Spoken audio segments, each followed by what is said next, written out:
സാക്ഷാൽ ഭഗവാനാണ്, ഈശ്വരനാണ്.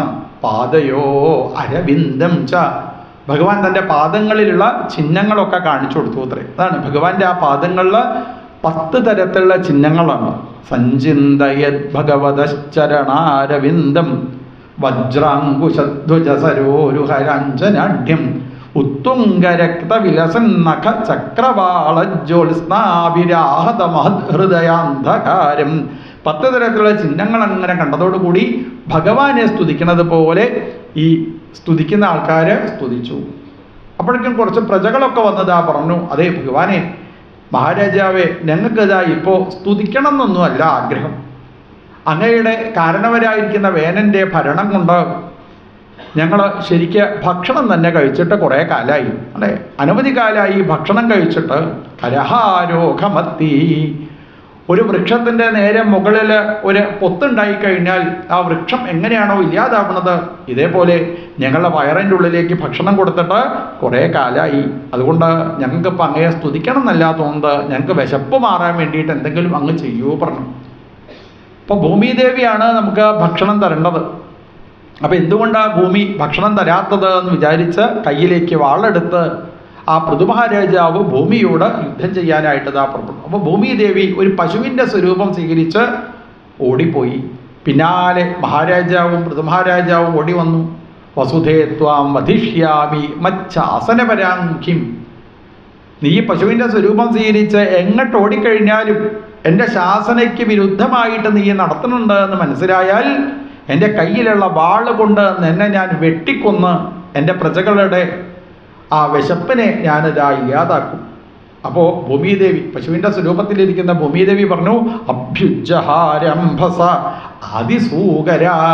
ഭഗവാനെ, പണ്ട് ഹിരണ്യാക്ഷൻ എന്നെ ഈ വെള്ളത്തിൻ്റെ ഉള്ളിലേക്ക് വലിച്ചു കൊണ്ടുപോയ സമയത്ത് അങ്ങ് തന്നെയല്ലേ വരാഹമൂർത്തിയായിട്ട് വന്ന് എന്നെ ഉയർത്തി കൊണ്ടുവന്നത്, എന്നെ എല്ലാ സമയത്തും ഇങ്ങനെ രക്ഷിച്ചു കൊണ്ടിരിക്കുന്നത് ഭഗവാനെ അങ്ങ് തന്നെയല്ലേ.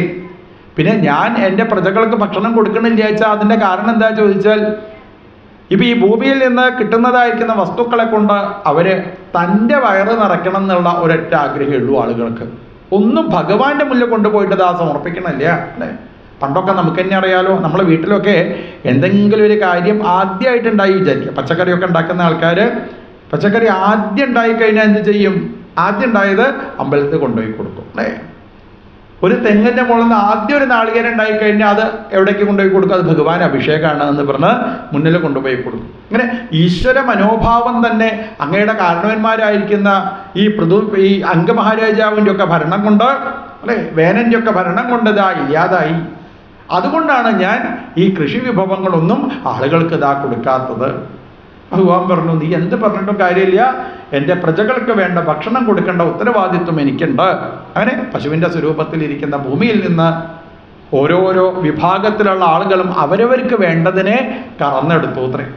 ആണ് ഭഗവാന്റെ പ്രത്യേകത, അല്ലേ. നമ്മൾ എൻ്റെ സ്ഥിതി ആലോചിച്ച് നോക്കൂ. സർവേശ്വരനായിരിക്കുന്ന ഭഗവാൻ ഒരു പശുവിൻ്റെ രൂപത്തിൽ നമ്മളെ അടുത്ത് നിൽക്കണം. നമ്മളെ വീടിൻ്റെ അടുത്തൊരു പശു ഉണ്ട് വിചാരിക്കുക, അല്ലേ. നമ്മളെ വീട്ടിലെ ഒരു പശു ഉണ്ടെന്ന് വെച്ചാൽ ആ പശുവിൻ്റെ അടുത്ത് പോയിട്ട് നമുക്ക് എപ്പോഴാണോ പാല് വേണം തോന്നുന്നത് വെച്ചാൽ അപ്പം പോയി കഴിഞ്ഞാൽ ആ പശു പാല് തരും, അല്ലേ. പണ്ടൊന്നും ഫ്രിഡ്ജൊന്നും ഇല്ല വീട്ടിൽ. അതൊക്കെ ഇപ്പോഴല്ലേ ഇങ്ങനെ കേടുവരാതെ ഓരോ സാധനമൊക്കെ വന്നത്, അല്ലേ. അപ്പോൾ എന്താ ചെയ്യുക? അപ്പം ഈ പാല് കുടിക്കണം തോന്നിക്കഴിഞ്ഞാൽ അപ്പം തന്നെ പശുവിൻ്റെ അടുത്തേക്ക് പോയാൽ മതി. അപ്പോൾ പശുവിൻ്റെ അടുത്തുനിന്ന് അപ്പം തന്നെ പാല് കറന്ന് നമുക്കത് എടുക്കാൻ പറ്റും. ഇതേപോലെ നമുക്ക് എന്താണോ ആഗ്രഹം അതൊക്കെ തരാൻ തയ്യാറായ ഒരു ഭഗവാൻ നമ്മളെ വീടിൻ്റെ അടുത്ത് തന്നെ ഇരിക്കണമെന്ന് വെച്ചാൽ ആ ഭഗവാന്റെ അടുത്ത് പോയി എപ്പോഴാണോ ചോദിക്കുന്നത് അപ്പോൾ ഒക്കെ ഭഗവാൻ അതിനേതാ തരും. അതാണ് ഈ ശ്രീകൃഷ്ണ ഭഗവാന്റെ പാദങ്ങളുടെ പ്രത്യേകത എന്ന് പറയും, അല്ലേ. അഥാ ആനന്ദ ദുഃഖം പദംബുജം. ആനന്ദ ദുഃഖം, ദുഃഖം എന്ന് പറഞ്ഞാൽ എന്താ അർത്ഥം, അല്ലേ. പശുവിനെ കറക്കുക, അല്ലേ. പശുവിനെ കറക്കണത് കണ്ടല്ലേ, അതേപോലെയാണ് ഭഗവാന്റെ പാദങ്ങൾ. അപ്പോൾ ഭഗവാന്റെ പാദത്തിൻ്റെ അടുത്ത് പോയി നമുക്ക് എന്താണോ ആവശ്യം അത് ചോദിക്കുമ്പോൾ ആ പാദത്തിൽ നിന്ന് അതിനേതാ തരും. ഇതേപോലെ പശുവിൻ്റെ സ്വരൂപത്തിൽ നിൽക്കുന്ന സാക്ഷാൽ ഭഗവാനിൽ നിന്ന് ഓരോരോ ആളുകൾക്കും ആവശ്യമുള്ളതിനെ അവരിതാ എടുത്തു അത്രേ. ആവശ്യമുള്ളതിനെ കറന്നെടുത്തു. ചിലവർക്ക് സംഗീതമാണ് ആവശ്യം, അവർ സംഗീതത്തിനെ കറന്നെടുത്തു. ചിലവർക്ക് ഭക്ഷണമാണ് ആവശ്യം, അതിനെ അവരിതാ എടുത്തു. ഇങ്ങനെ മഹാരാജാവ് തൻ്റെ കയ്യിലുള്ള വില്ലുകൊണ്ട് ഉയർന്നതായിരിക്കുന്ന പ്രദേശങ്ങളൊക്കെ സമതല പ്രദേശങ്ങളാക്കി മാറ്റി. ജനങ്ങൾക്ക് സഞ്ചരിക്കാനുള്ള വഴികളൊക്കെ ഉണ്ടാക്കി. അധികാരം ജനങ്ങളുടെ ഇടയിലേക്ക്, ശരിക്കും ഈ പഞ്ചായത്തി രാജൊക്കെ ആദ്യം ആരാ കൊണ്ടുപോകുന്നത് ചോദിച്ചാൽ പൃഥു മഹാരാജാവാണ്. ജനങ്ങളുടെ ഇടയിലേക്ക് അധികാരമൊക്കെ കൊടുത്തു. അവർക്ക് വലിയ സന്തോഷമായി. അങ്ങനെ കൃഷിയിടങ്ങളൊക്കെ നിർമ്മിച്ചു. കുറേ കാർഷിക വസ്തുക്കളൊക്കെ ഉണ്ടായി. അപ്പം മഹാരാജാവ് യാഗം ചെയ്യാനായിട്ട് പുറപ്പെട്ടു. ഒരു യാഗം മഹാരാജാവ് യാഗം ചെയ്യുന്നുണ്ടെന്ന് മനസ്സിലായപ്പോൾ തന്നെ അവിടേക്ക് ഈ ജനങ്ങൾ, മഹാരാജാവിനോട് നല്ല സ്നേഹമുള്ളതായിരിക്കുന്ന പ്രജകൾ, തൻ്റെ കയ്യിൽ കിട്ടിയതായിരിക്കുന്ന സാധനങ്ങളൊക്കെ പാടെ ഒന്നിച്ചതായിടത്ത് ഊഹു സർവരസാൻ നദ്യ, ഒരു നദി ഒഴുകി വരുന്നത് പോലെ സാധനങ്ങളൊക്കെ പാടെ യാഗത്തിൻ്റെ മുന്നിൽ കൊണ്ടുപോയി വെച്ചു അത്രേ. അപ്പോൾ ഒരു യാഗം കഴിഞ്ഞപ്പോൾ പച്ചക്കറിയൊക്കെ കുറേ ബാക്കി, അരി പച്ചക്കറിയൊക്കെ ബാക്കി. അപ്പോൾ മഹാരാജാവ് വിചാരിച്ചു ഇനിയിപ്പോൾ അതെന്താ ചെയ്യുക, എന്നാ ഒരു യാഗം കൂടി നടത്തുക. അപ്പോഴും അതെ, ആളുകളൊക്കെ സാധനങ്ങൾ മുന്നിൽ കൊണ്ടുപോയി വെച്ചു അത്രേ. അപ്പോഴും കുറേ പച്ചക്കറിയൊക്കെ ബാക്കി. അപ്പോൾ പിന്നെ മഹാരാജാവ് ഒരു യാഗം കൂടി നടത്തി. അങ്ങനെ 99 യാഗം നടത്തി മഹാരാജാവ്. യാഗം നടത്തുക പറഞ്ഞാൽ രാജാവാണ് നടത്തുന്നത്. മാത്രമല്ല രാജാവിനോട് ഇഷ്ടമല്ല ആൾക്കാരൊക്കെ പാടെ ഒരുമിച്ചതായി എത്തിച്ചേർന്ന് ഈ യാഗത്തിന് വേണ്ട എല്ലാ കാര്യങ്ങളും ചെയ്യണ്ട. നമുക്ക് തന്നെ അറിയാലോ, നമ്മളെ അമ്പലത്തിൽ അല്ലേ സപ്താഹ യജ്ഞങ്ങൾ തുടങ്ങിക്കഴിഞ്ഞാൽ ആരാ സപ്താഹം നടത്തുന്നത്? ശ്രീകോവിലിൻ്റെ ഉള്ളിലുള്ള ഭഗവാനാണ് ആ സപ്താഹം നടത്തുന്നത്. അപ്പോൾ ആ ഭഗവാനോട് സ്നേഹമുള്ളതായിരിക്കുന്ന ആൾക്കാർ, അടുത്ത വീട്ടിലുള്ള ആൾക്കാർ, അതിൻ്റെ അപ്പുറത്തെ വീട്ടിലുള്ള ആൾക്കാർ, അപ്പം ഇതൊക്കെ വിജയിക്കാൻ വേണ്ടി എന്തൊക്കെ കാര്യങ്ങളാണ് വേണ്ടത് എന്ന് അന്വേഷിച്ച് അതൊക്കെ കൊണ്ടുവന്ന് സമർപ്പിക്കുന്നത് പോലെ ആളുകൾ കൊണ്ടുവന്നതായിരിക്കുന്ന സാധനങ്ങളുടെ എണ്ണം ഇങ്ങനെ കൂടിക്കൂടി വന്ന സമയത്ത് പിന്നെയും യാഗം ചെയ്ത് 99 യാഗമായി.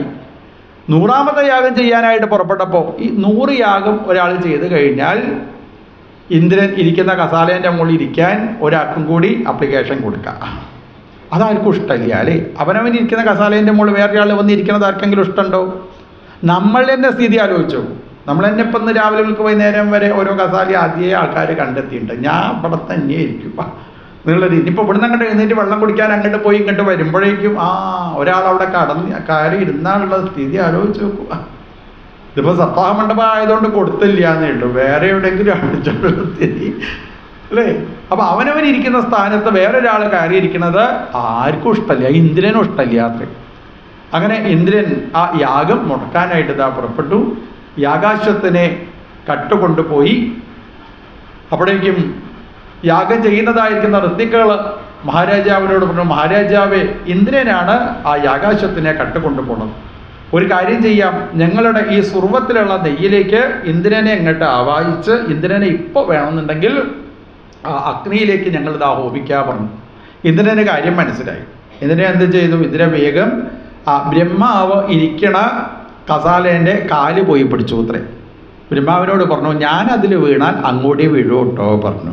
ആലോചിച്ച് നോക്കൂ, ഈ ഓരോരുത്തരും എന്തൊക്കെയാ കഴിക്കാതെ വിചാരിച്ചതല്ലേ. അപ്പോൾ കാര്യം മനസ്സിലായി. പൃഥു മഹാരാജാവിന് സാക്ഷാൽ ഭഗവാൻ തന്നെ അവിടെ വന്ന് പ്രത്യക്ഷപ്പെട്ടു. ഇന്ദ്രനും എത്തിച്ചേർന്നു.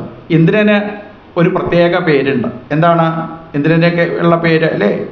ഇന്ദ്രൻ അനവധി കണ്ണുള്ള ആളാണ്. സഹസ്രാക്ഷൻ എന്നൊരു പേരുണ്ട് ഇന്ദ്രൻ. 1000 കണ്ണുള്ള ആളാണ് ഇന്ദ്രൻ. അപ്പോൾ പൃഥു മഹാരാജാവ് ഭഗവാനെ കണ്ടതോടുകൂടി ഒരു വരം വാങ്ങിയത്രേ. എന്താ വരം? 1000 കാതുകൾ, 10000 കാതുകൾ ഞങ്ങൾക്ക് ഉണ്ടാവണേന്ന് പൃഥു മഹാരാജാവും ഭഗവാനോട് പ്രാർത്ഥിച്ചു. അപ്പോൾ ചോദിച്ചു, എന്തിനാ ഈ ഇന്ദ്രനെ 1000 കണ്ണുണ്ടായിട്ടും കാണേണ്ടതിന് ഇവന് കാണാനായിട്ട് സാധിക്കണില്ല? എനിക്ക് 10000 കാത് വേണമെന്ന് പറയാനുള്ള കാരണം എവിടെയൊക്കെയാണോ ഭഗവാനെ അങ്ങയുടെ കഥകൾ ഭഗവത് ഭക്തന്മാരിതാ പറയണത് അതൊക്കെ കേൾക്കണം എന്നുള്ള ആഗ്രഹം ഉണ്ടാകുന്ന പൃഥു മഹാരാജാവ് പറയുന്നു. അതിന് പൃഥു മഹാരാജാവ് വലിയ സത്രങ്ങളൊക്കെ നടത്തി. ഗംഗായമുനയോ നദ്യോരന്തര, ഗംഗാ യമുന നദികളുടെ ഇടയിൽ പൃഥു മഹാരാജാവ് സജ്ജന സംസർഗം ഉണ്ടാവാൻ വേണ്ടിയിട്ട് സത്രങ്ങളൊക്കെ നടത്തി. ആ സത്രത്തിലേക്ക് സനകാദി മഹർഷീശ്വരന്മാർ എത്തിച്ചേർന്നു.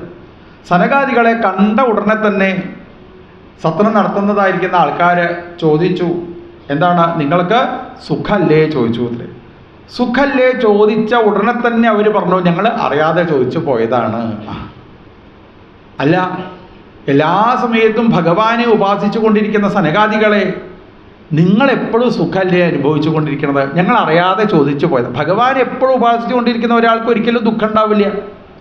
അതുകൊണ്ട് പരമമായിരിക്കുന്ന ആനന്ദം ഉണ്ടാവാൻ ക്ഷേമക്കേന അഞ്ചസാ ഭവേൽ, അഞ്ചസാ ക്ഷേമം കേന ഭവേത്, പെട്ടെന്ന് തന്നെ ആനന്ദം ഉണ്ടാവാൻ എന്താ വേണ്ടത് അത് ഞങ്ങളോട് പറഞ്ഞു തരണേ എന്ന് പറഞ്ഞപ്പോൾ ഷഡ്വർഗനക്രമസുഖേന തിരീരിഷന്തി, നമ്മളെ ജീവിതത്തിൽ നമ്മളെ കടിച്ചതായിരിക്കുന്ന കർമ്മപാശങ്ങളെ, കർമ്മമാകുന്ന മുതലകളെ ഇല്ലാതാക്കാൻ വേണ്ടിയിട്ട് ഇതാ ശ്രമിക്കണം.